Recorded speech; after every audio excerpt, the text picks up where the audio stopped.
Saudara dan saudariku yang terkasih dalam Kristus, selamat hari Minggu dan selamat hari raya tubuh dan darah Kristus untuk kita semua.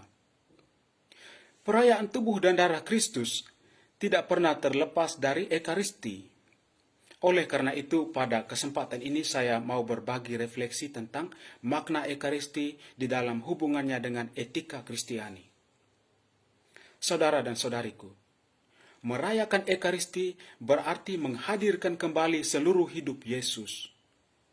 Di dalam bahasa Yunani dikenal dengan istilah anamnesis. Lakukanlah ini sebagai kenangan akan daku. Kenangan atau mengenang tidak sekedar berarti bernostalgia atau mengingat-ingat kembali masa lalu. Tidak. Di dalam konteks Ekaristi, mengenang artinya menghadirkan kembali.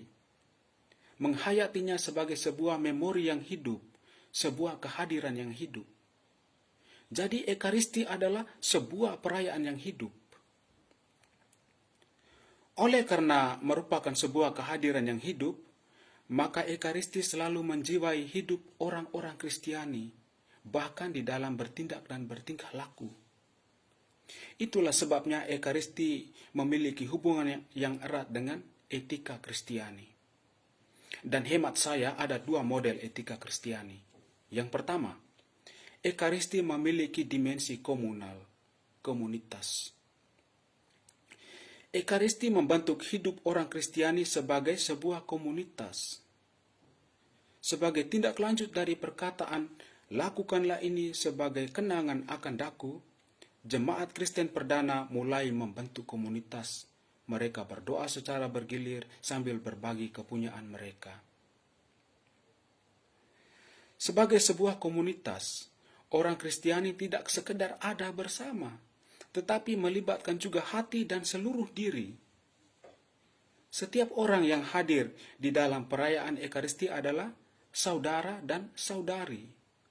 Itulah sebabnya di dalam perayaan Ekaristi, imam selalu menyapa umatnya dengan saudara dan saudariku yang terkasih. Imam tidak menyapa para pengurus paroki dan umat yang terkasih, atau bapak bupati yang terkasih dan umat sekalian. Tidak. Saudara dan saudariku yang terkasih. Jadi kita semua adalah saudara dan saudari. Penghayatan sebagai bagian dari sesama akhirnya memiliki efek dalam tindakan nyata di dalam kehidupan harian. Itulah mengapa di akhir Ekaristi selalu dikatakan, pergilah kamu diutus. Inilah pernyataan misi, bahwa Yesus sendiri yang mengutus kita untuk pergi dan bermisi setelah menimba nilai-nilai rohani di dalam perayaan Ekaristi. Tindakan nyata akhirnya mengarah pada perkembangan nilai-nilai kemanusiaan. Kedua, Ekaristi dan status sosial. Merayakan Ekaristi berarti disatukan sebagai tubuh Kristus, dan Kristus sendiri adalah kepala. Sebagai anggota tubuh Kristus, kita mempunyai hak yang sama. Jadi tidak ada istilah kelas atas, kelas bawah. Tidak ada istilah senioritas, atau kamu dari golongan ini atau itu, kami dari golongan ini atau itu, atau engkau siapa, atau kau pikir kau siapa. Tidak ada istilah itu.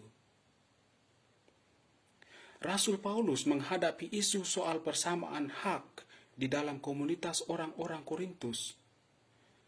Saat itu dia menemukan ada pemisahan antara orang kaya dan orang miskin di dalam tempat ibadah. Dan saat berkumpul bersama dan makan, orang kaya saling berbagi makanan di antara mereka dan orang miskin berada pada tempat mereka. Dia tulis di sini, sebab pertama-tama aku mendengar bahwa apabila kamu berkumpul sebagai jemaat, ada perpecahan di antara kamu. Sebab pada perjamuan itu, tiap-tiap orang memakan dahulu makanannya sendiri, sehingga yang seorang lapar dan yang lain mabuk. 1 Korintus bab 11 ayat 18 dan 22. Itulah sebabnya Paulus dengan sangat keras menulis kepada jemaat di Korintus bahwa mereka, atau dalam kurung kita semua, adalah anggota tubuh Kristus yang sama. 1 Korintus bab 12 ayat 22 sampai 26. Pembedaan kelas sosial tidak boleh ada di dalam komunitas Kristiani, karena kita semua adalah anak-anak Allah. Dan ini Rasul Paulus sudah tegaskan di dalam Galatia bab 3 ayat 26. Saudara-saudariku yang terkasih, nilai-nilai Ekaristi di dalam hubungannya dengan etika Kristiani menjadi dasar yang baik bagi kita untuk mewartakan kebaikan Allah di tengah masyarakat yang luas. Amin.